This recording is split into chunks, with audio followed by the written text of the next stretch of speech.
Thank you very, very much. It's great to join you here this morning. The theme of this talk is human rights in Britain and the world. So a good starting point is, what are human rights? Human rights are the body of principles and laws that have been devised over many, many decades to ensure that every person on this planet, no matter where they live, no matter what their background or status, has equal protections in terms of equality, that's equal treatment, and in terms of protection against discrimination and other abuses. Human rights, as we know it today, was originally devised in the wake of the Second World War and the atrocities of the Nazi regime. The big drive to codify human rights in international conventions was done because people had reacted to the horrors of Nazism, where a state assumed for itself autocratic totalitarian powers to oppress many of its own citizens. And so the governments of the world after the Second World War resolved that to try and prevent or at least limit such a recurrence in the future, there would be this body of human rights law designed to protect the individual. And that's really what human rights law is all about. It's about setting limits on state power and saying there are certain things the state cannot do. There are certain rights and freedoms that the state cannot broach or violate. And that's a very, very important principle because, of course, for centuries and millennia, there were autocratic rulers, kings and queens and emperors who used absolute power to dictate to everyone else how to behave and what to do. And they could decide life or death. So I want to ask if any of you got any ideas about an example of an international human rights convention or declaration or law. Can any of you give me an example? Yeah? Education? I know I'm thinking of a specific law or convention. Well, the best known one is, of course, the Universal Declaration of Human Rights, which was agreed in 1948 by the countries of the world as a bulwark against the abuse of state power. And that international convention enshrines principles like the right to life and liberty, the right to equal treatment, the right to protection against discrimination, torture, detention without trial, and so on and so on. And since then, there have been many other conventions and declarations passed through the United Nations. There have been the Geneva Conventions against war crimes in 1949, which were intended to set limits on what countries can do during a state of war, such as prohibiting the indiscriminate bombing of civilian populations, churches and other places of worship, schools, hospitals and so on, and ensuring that prisoners taken during war were not abused or maltreated.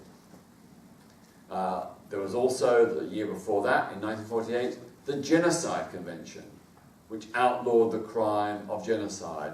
That is, the organised, orchestrated, targeted killing of particular social groups. And that was very much a reaction to the mass persecution of Jewish people, of Roma and Sinti people, and others during the Second World War by the Nazis. And there have been many, many others since. In 1984, the United Nations agreed the Convention Against Torture, which made it unlawful for governments to torture their citizens. So you can see that there has been, over particularly the post-war period, the progressive agreement through the United Nations of a whole series of human rights laws designed to protect us all. And indeed, human rights laws are universal. The 1948 Convention was called the Universal Declaration of Human Rights, meaning it's applicable to everyone in every country without exception. So when it comes to human rights, there are no exceptions. So I am free to insult the Prime Minister or the Queen.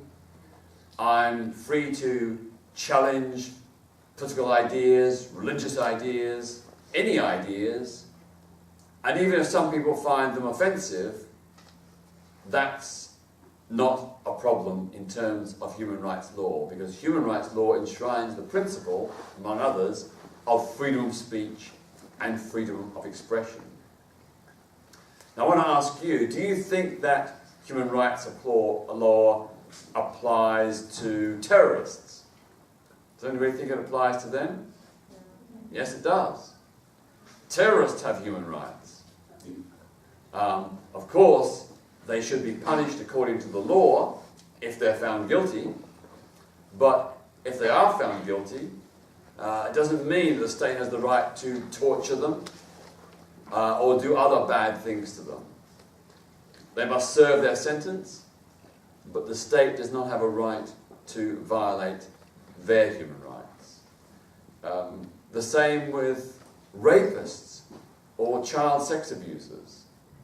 Horrific though their crimes are, they also have human rights. The right to be tried in a court of law according to the law, but not to be tortured, not to be executed, to be treated according to the same principles as you or me. If we commit a crime, we are entitled to human rights while we're awaiting trial, during the trial, after the trial, and during sentence. So it's an important principle that human rights do apply to everyone. So even terrorists or terrorist sympathizers like Abu Qatada, I don't know if you remember him, for many years he was accused of aiding and abetting terrorist acts. He was put on trial, there were attempts to deport him, but even he had human rights. Even he had to be subject to the rule of law, that is, to be punished in accordance with the law, not with the whim of the police or the prison service. Now there are some legitimate exemptions for human rights law. So it's written into human rights conventions that they may be temporarily suspended in certain circumstances.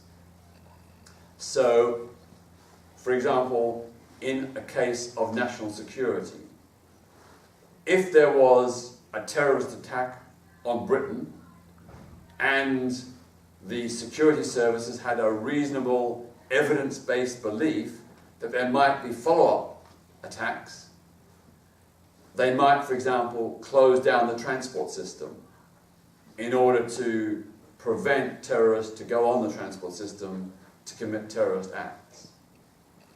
But that would have to be limited, of limited duration, and based on evidence, and be proportionate. So another example might be that various conventions do state it's also legitimate to suspend human rights where there is a threat to public health. So, for example, a few years ago, when bird flu was found in China, the Chinese government quarantined those people who were in that area. They couldn't leave their towns and villages, which was a violation of their human rights, but the Chinese government argued that was necessary in order to prevent the spread of a potentially deadly virus. And they lifted that restriction after a number of weeks and months. So it was a temporary, proportionate response to a serious threat to public health by a potentially deadly disease. Similar restrictions were imposed in West Africa during the outbreak of the Ebola virus. The governments there said, we can't allow people from this Ebola area to freely travel around the country. They have to be confined to this area. And they have to be checked and, if necessary, forcibly checked for signs of the virus in order to prevent its spread and to save lives. And again, that was a violation of human rights, but it was a reasonable, proportionate violation of human rights. When we look around the world today, of course, although we know there are human rights conventions and laws, and although they are supposed to be obeyed and honoured, we know that in many, many countries they are violated. So, if you look at virtually every country in the world, you will find some lesser or greater violation of human rights. Of course, there are extreme examples like North Korea. In North Korea, the citizens do not have the rights and freedoms that we enjoy, and which are enshrined in the Universal Declaration of Human Rights and other human rights laws. There is extreme political repression. People who criticize or oppose the regime in North Korea are at risk of arrest, torture, and even execution, which is clearly in violation of human rights principles. The same with what is happening now in Yemen. In Yemen, the Saudi-led coalition has been accused, and there's evidence, that they have indiscriminately bombed civilian areas, killing entirely innocent people who are not involved in the conflict. And on the other side, the Houthi rebels have also been accused of human rights violations, of killing civilians. And that is, both instances, that's a clear example of a violation of human rights. In China, just in the last few weeks, in the run-up to the People's Congress, there was a sweep all across the country to round up and detain so-called dissidents. People who questioned the rule of the Communist Party or were critical of human rights abuses in parts of China. Many of you know that China has undertaken an enormously successful development program to uplift the economy and the living standards of the people. But in many parts of China, this has been at the expense of millions of people. So in areas where the government designates that there will be new cities and new industries, people who have lived on land and held land for generations have been forced off the land and often given derisory compensation. That is clearly a violation of those people's human rights. They have not been given the adequate compensation for the land and housing that was seized by the state and then demolished. In the western half of New Guinea, Indonesia has invaded and occupied what's now called West Papua and holds it under military occupation, where the people there have no freedom, where their right to self-determination, their right to self-rule has been obliterated. So, since Indonesia took over West Papua in the 1960s, at least 100,000 civilians and possibly 400,000 civilians have been massacred. And there was very severe repression. For example, a man who merely raised the West Papua flag was sentenced by Indonesia to 15 years jail. A clear violation of the basic human right of freedom of expression. In Pakistan, in the region of Balochistan, the Pakistan government seized that country in 1948 and has held it under military occupation ever since. And right now, every day in Balochistan, the Pakistani military is bombing civilian villages, killing civilians and livestock, destroying houses, seizing the natural resources of the region, and refuses to allow the people to govern themselves. This too is a violation of human rights. Under the United Nations Charter, all people everywhere have a right to self-determination. So the people of Balochistan, the people of West Papua, the people of Scotland, the people of Catalonia, they have the right to rule themselves. They cannot be compelled by human rights law, or any law, to be part of a nation which they do not want to be part of. So when we look at the situation in Catalonia today, whether you agree with Catalonian independence or not, the important principle is that under the United Nations Charter, the people of Catalonia have a right to self-determination. And if they choose to want independence, that is their human right.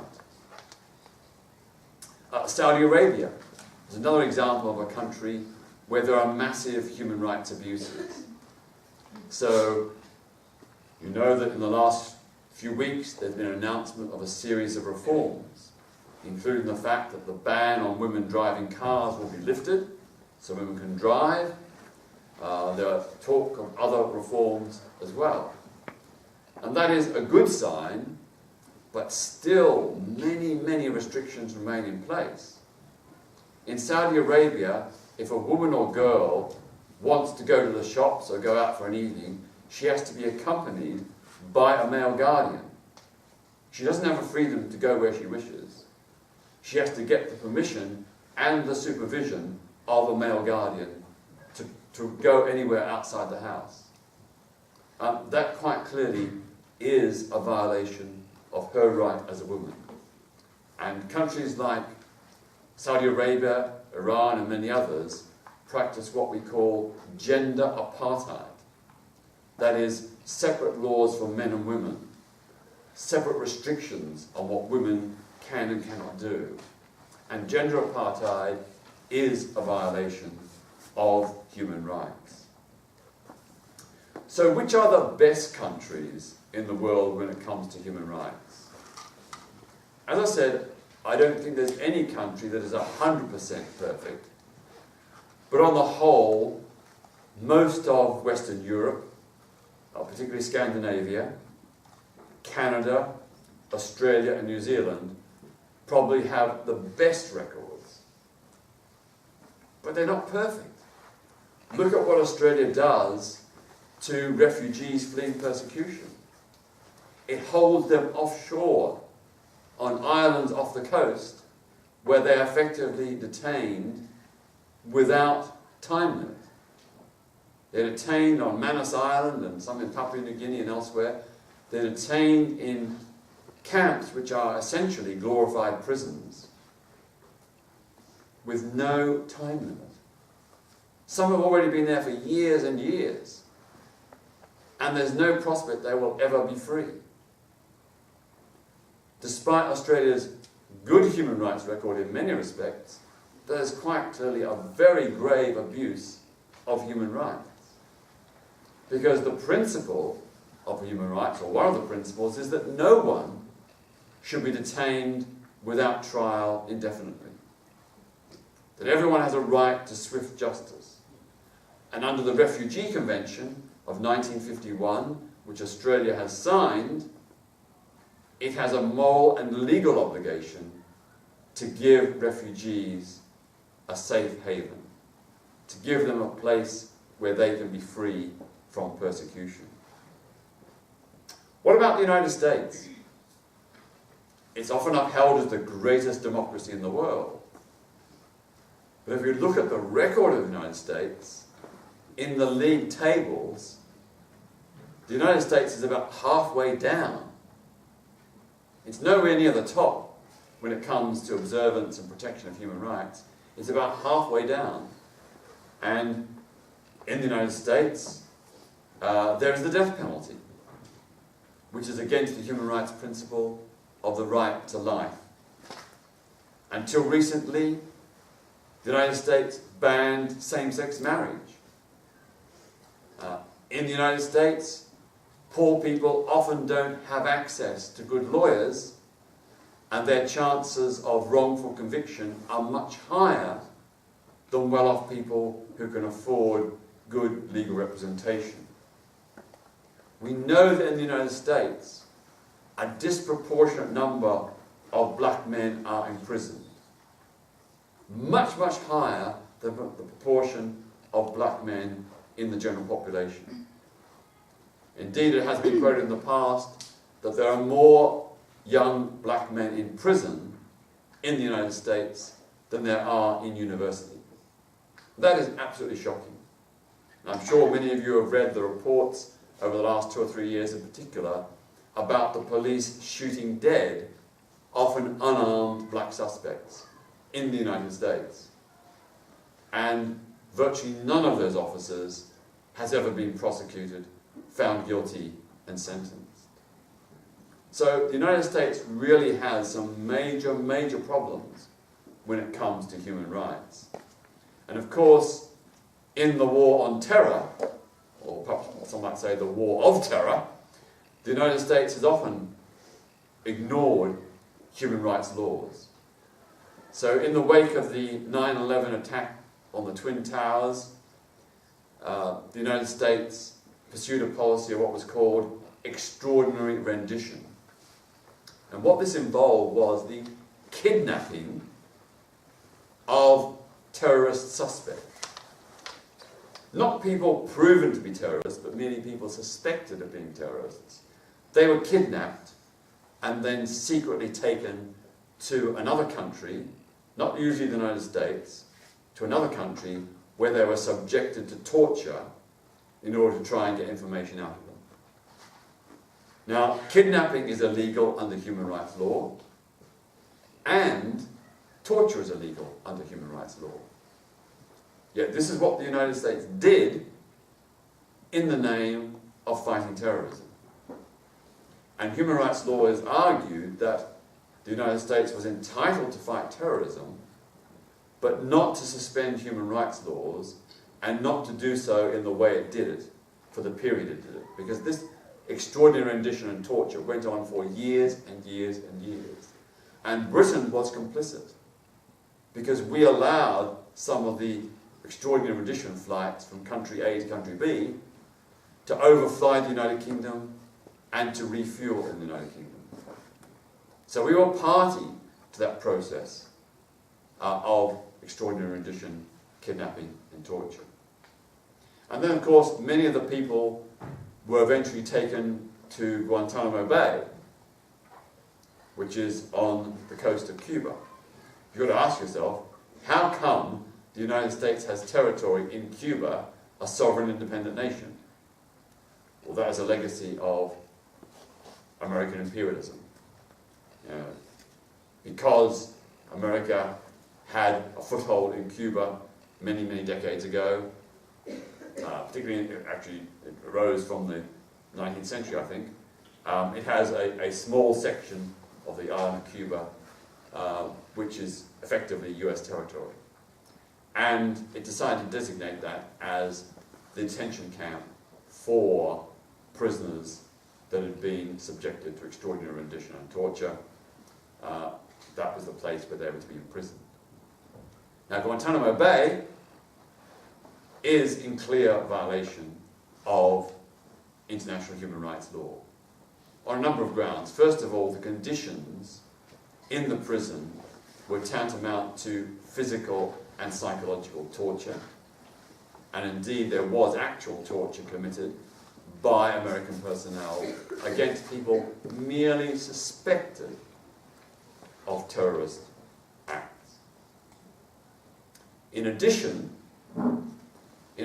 at Guantanamo Bay, those prisoners had little access to lawyers, to defend themselves, to make the case. Many of them claimed they were innocent, but they had no proper legal channels to proceed that. And on top of all of that, they were held indefinitely without trial, which is a violation of human rights. You know, when the Magna Carta was promulgated in Britain in 1215, one of the principles was that no one should be held indefinitely without trial. Yet all these centuries later, that is exactly what the United States was doing in Guantanamo Bay, holding people without trial. And of course, in the end, most of the Guantanamo detainees, or at least a large proportion of them, were eventually released without charge and without trial, because the United States could not establish that they were guilty of any crime. And many of them had suffered years and years of effective torture, as well as detention, for no justified reason.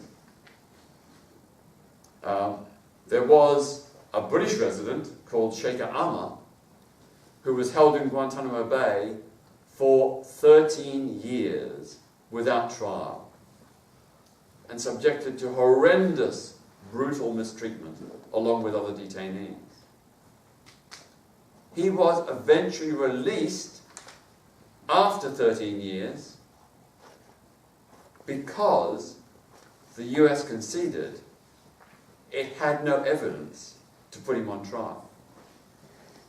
How shocking that was. This man had been taken away from his wife and children for 13 years without ever being charged with any offence, let alone convicted or sentenced.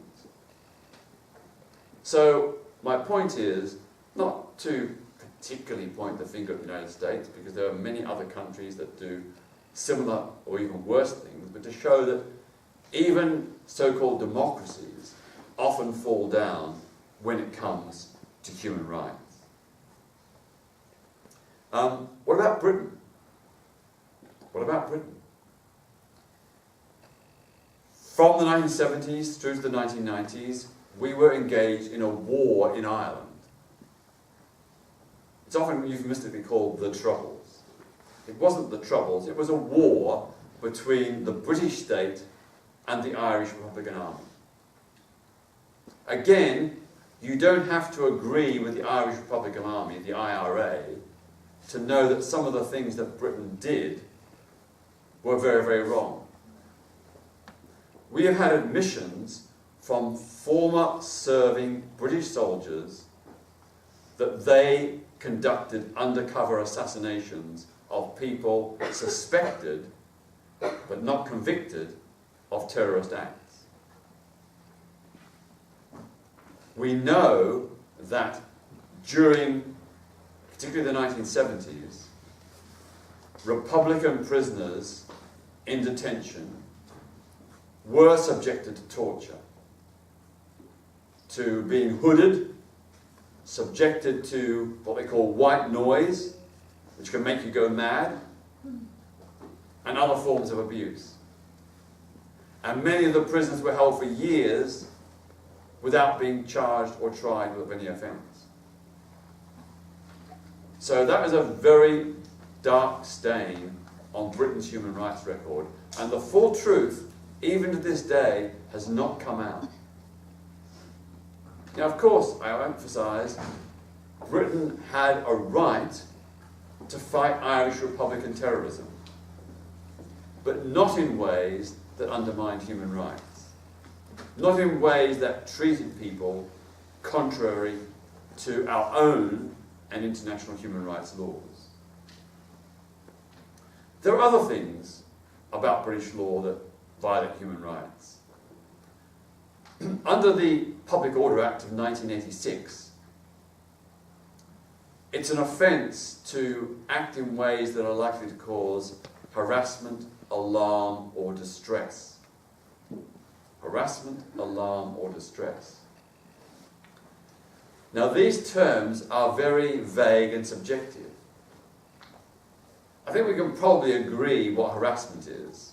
You know, if you repeatedly, victimize a person physically or with language or whatever, that's harassment. But alarm and distress, those are very subjective judgments. Someone may harangue me, and I will say, well, that's their human right. They've got a right to protest against me. Another person, if they get harangued, might say, oh, that caused me alarm and distress. If I make a critical view towards certain religious beliefs, some people of faith may say, oh, that caused me alarm and distress. You can see how this language, these words, can be misinterpreted and abused. So, for example, just to give you an example, the Public Order Act clause about harassment, alarm and distress was originally passed in 1986. The government said it was introduced to combat football hooliganism and street rioting by violent protesters. But very soon afterwards, it began to be used to arrest gay and lesbian people who'd given each other a hug or a kiss goodnight in a public place. So the famous case of two lesbians. They'd gone to Victoria Station, one lived in Brighton, one lived in London. They went to Victoria Station, the one in London gave her girlfriend a big goodnight kiss and hug before she got on the train to Brighton. They were both arrested because the police said their behaviour had caused alarm and distress. And when challenged, the police admitted they didn't have any witness who said they'd experienced harassment, alarm or distress, but they said the behaviour was likely to cause alarm or distress to a member of the public. And they got fined, I think it was £60. And they got a criminal conviction because merely giving a kiss and a hug was deemed to be alarm and distress. A young man some years ago held a protest outside the Scientology headquarters in London, describing Scientology as a dangerous cult. He was arrested because the police said his behaviour caused harassment, alarm and distress to Scientologists. In Oxford a few years ago, a probably slightly drunk student was going home with some mates one night, and they passed some policemen on horseback, and he shouted out, "Hey officer, do you know your horse is gay?" He got arrested for causing alarm and distress to the police officer, and presumably the horse. So you can see how these laws can be misinterpreted in ways that actually violate people's right to free expression. Someone can make a joke about a policeman's horse being gay, that's their right. Someone can say that Scientology is a dangerous cult, that's their right. Another example is the breach of the peace laws. In Britain, you can be arrested if a police officer decides that your behaviour is likely to cause, or may cause, a breach of the peace. So it's not that you cause a breach of the peace, but that someone else causes a breach of the peace and you are held liable for it.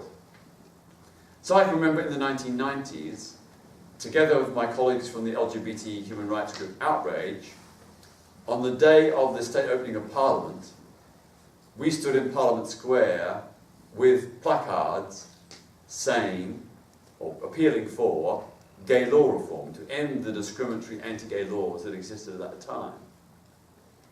And we were arrested on a charge of behaviour likely to cause a breach of the peace.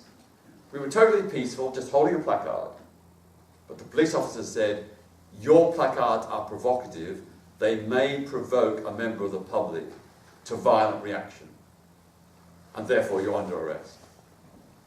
So it wasn't that we had done anything wrong, but that someone else, unknown, unnamed, unproduced, might react in a negative way, and therefore we were arrested. So there's an example of how the law can be abused, and is abused sometimes. Another attack on human rights in this country is the huge powers the police have to control demonstrations. The police now have the power to decide the place of a protest, the size of a protest, the duration of a protest, what placards may be held, whether a megaphone can be used. And sometimes they do use these powers to suppress entirely legitimate protests. When the Chinese premier, many years ago, came to Britain on a tour, some students, I think it was in Cambridge, decided to hold a protest against China's human rights abuses. And the police would not allow them to assemble and protest in the obvious place near where the premier would arrive. They forced the protesters to move far away and then blocked the protesters with police vans parked in front, so the Chinese premier would not see the protest. This has happened to me many, many, many times.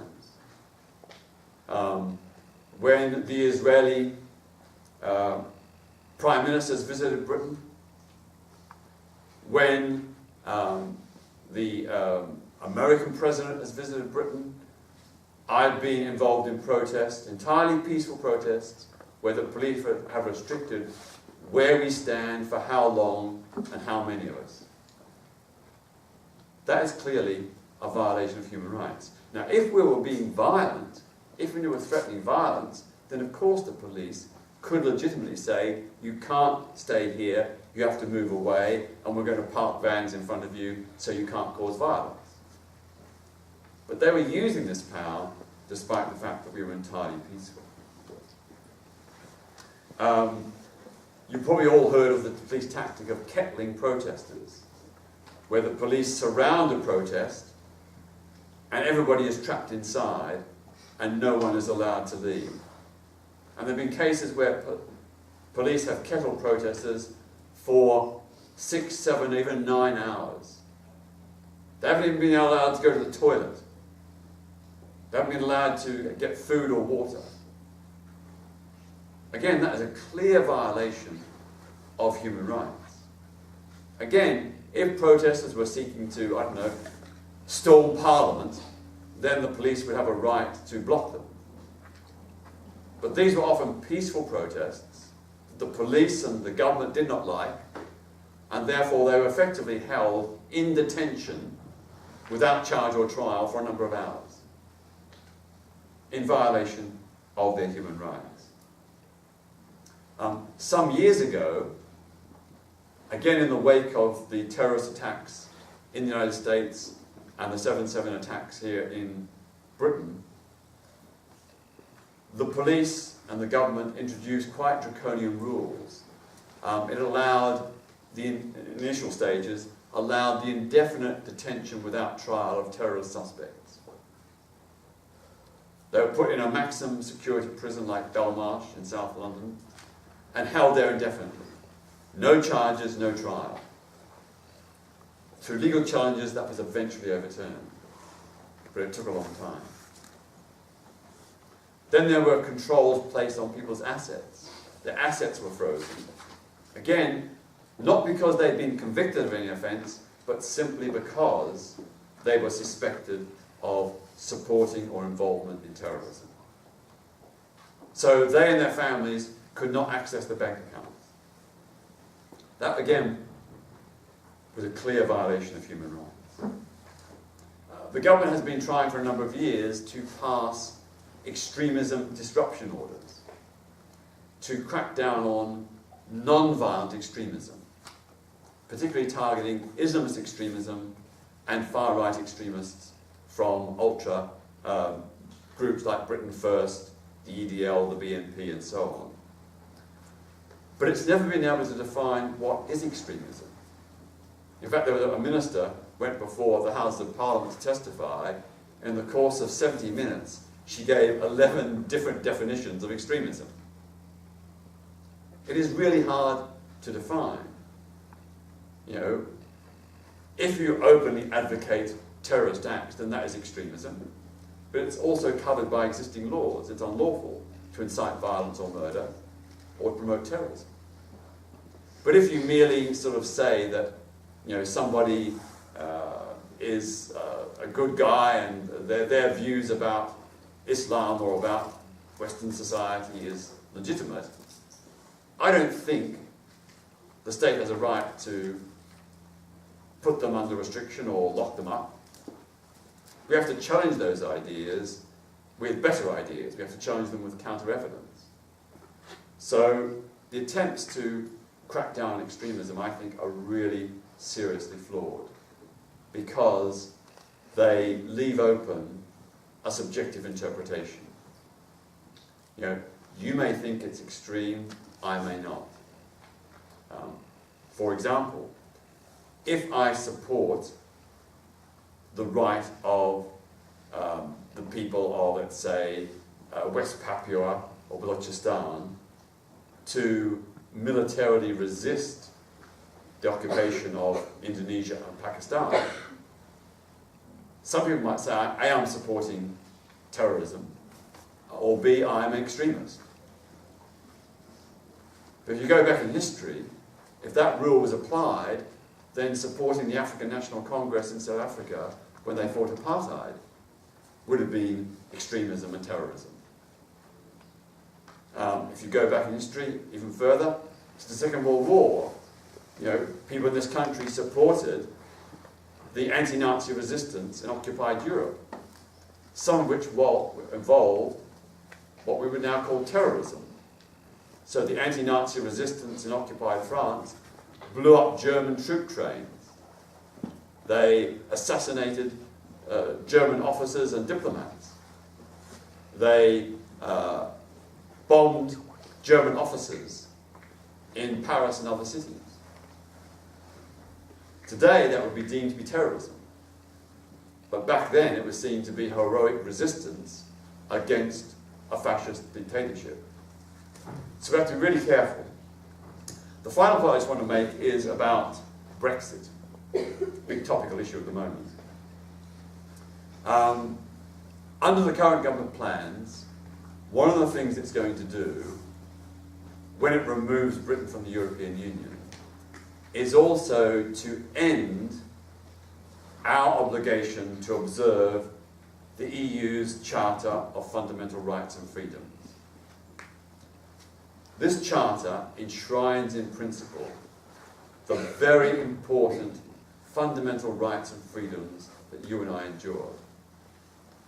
Freedom of speech, the right to not be subjected to arbitrary arrest, the right to freedom from torture and so on. These are enshrined in this charter, and our government is planning to scrap it. That is really, really bad. Whatever you think about the Brexit issue itself, to abolish the application of the Charter of Fundamental Rights and Freedoms in this country, that is fundamentally wrong.